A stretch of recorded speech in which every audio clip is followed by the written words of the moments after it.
Hai, video kali ini saya nak share perbezaan antara ball python dengan corn snake. So, saya harap video ni akan membantu korang yang tengah fikir ke nak bela mana satu. Kalau korang belum subscribe, korang boleh subscribe. Kalau korang rasa video ni membantu, korang boleh like video ni. And kalau korang ada apa-apa idea ataupun komen, korang boleh komen dekat bawah. So first, bagi saya tak rasa apa-apa ular pun adalah untuk beginners. Sebab ular dia dia makan tikus.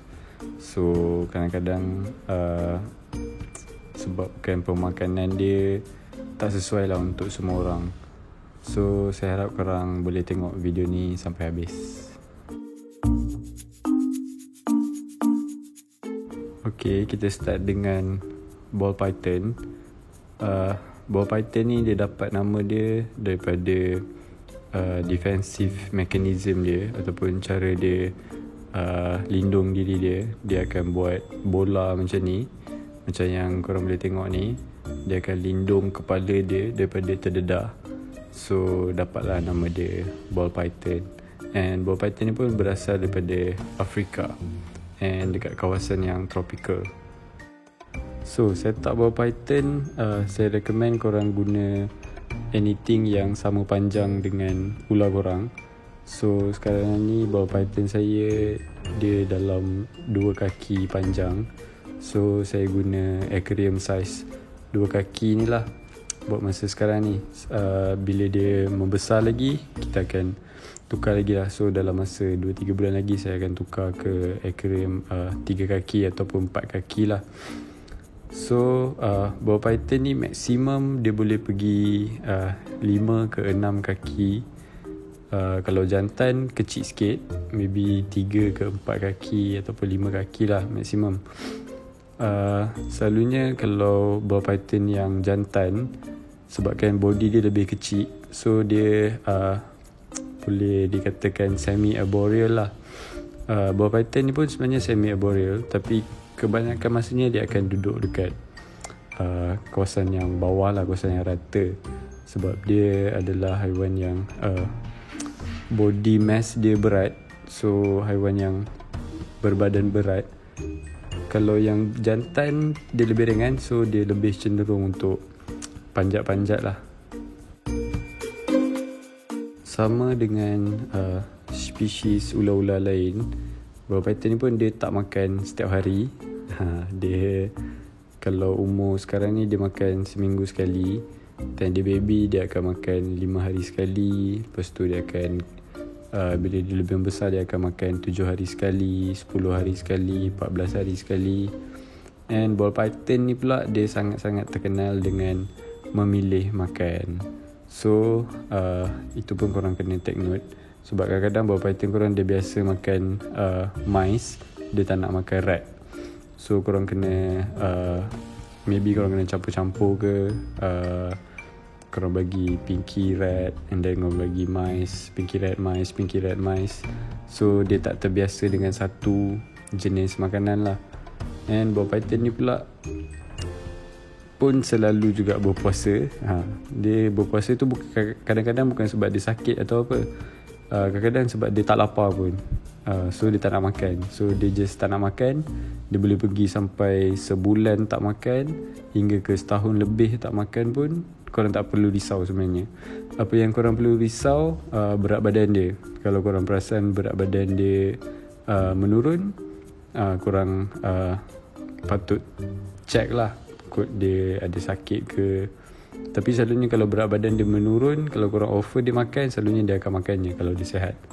Tapi kalau berat badan dia tak menurun, maknanya dia just tak nak makan lah. So korang tak perlu risau sangat. So ball python pun salah satu sebab dia bukan untuk beginners juga, sebab pemakanan dia jugalah. Sebab kadang-kadang dia tak nak makan. So kalau kita bagi dia seminggu sekali, ada seminggu dia tak nak makan. Lepas tu minggu depan dia makan. Lepas tu minggu ni dia makan balik. Lepas tu dia tak nak makan.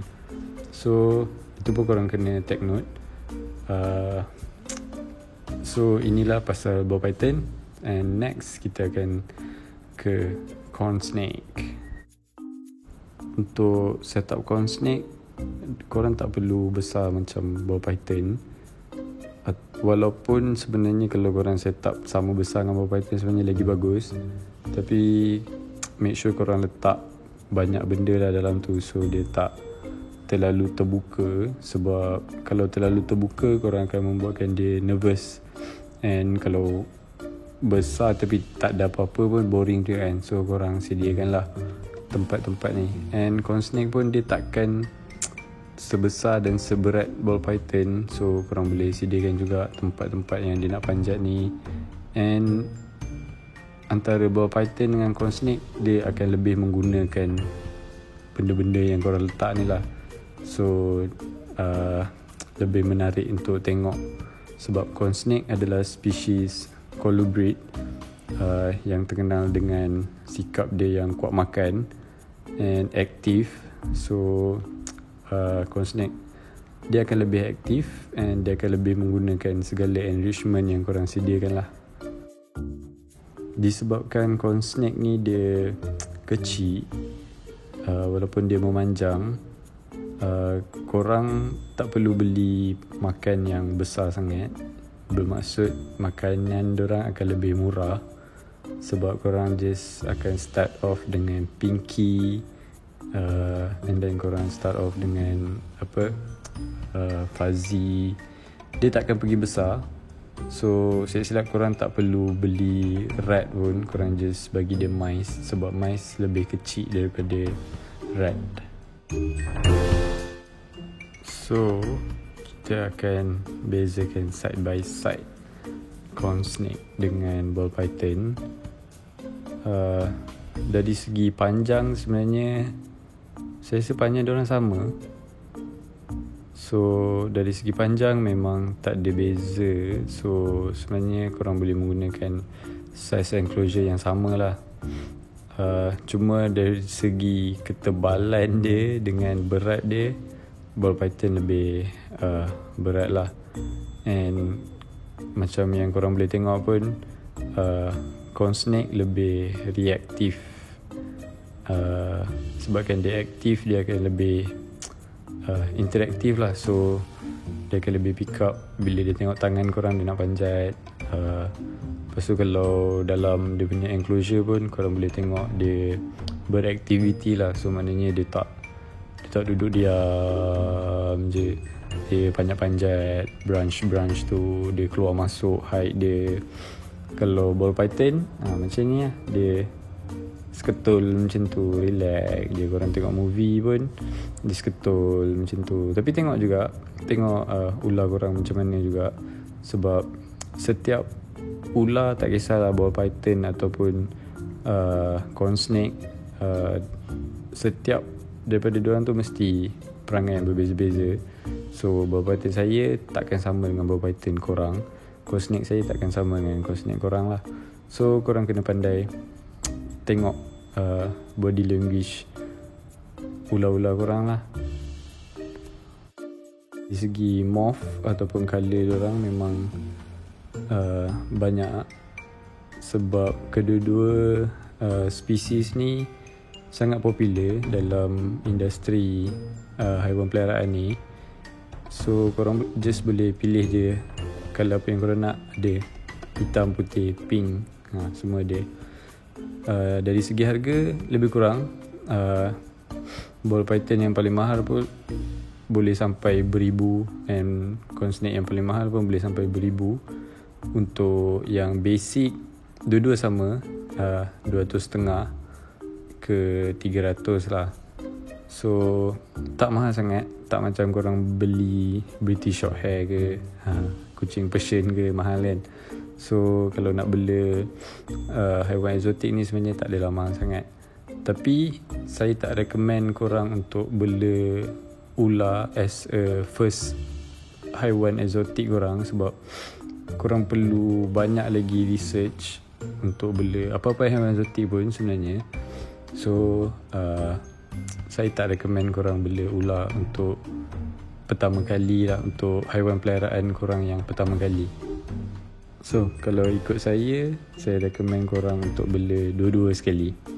Sebab dua-dua adalah spesies yang sangat berbeza. Diorang akan interact dengan korang dengan cara yang berbeza, and dua-dua pun special in their own ways lah. Tapi kalau korang cuma ada satu pilihan, korang perlu buat research yang lebih mendalam lagi. Kalau macam bawal python ni perlukan lesen, corn snake tak perlukan lesen. Tapi dua-dua pun sama best je. Tapi itulah, saya recommend korang untuk bela dua-dua. So kalau korang belum subscribe lagi, please subscribe. Kalau korang rasa korang suka video ni, korang boleh like and comment.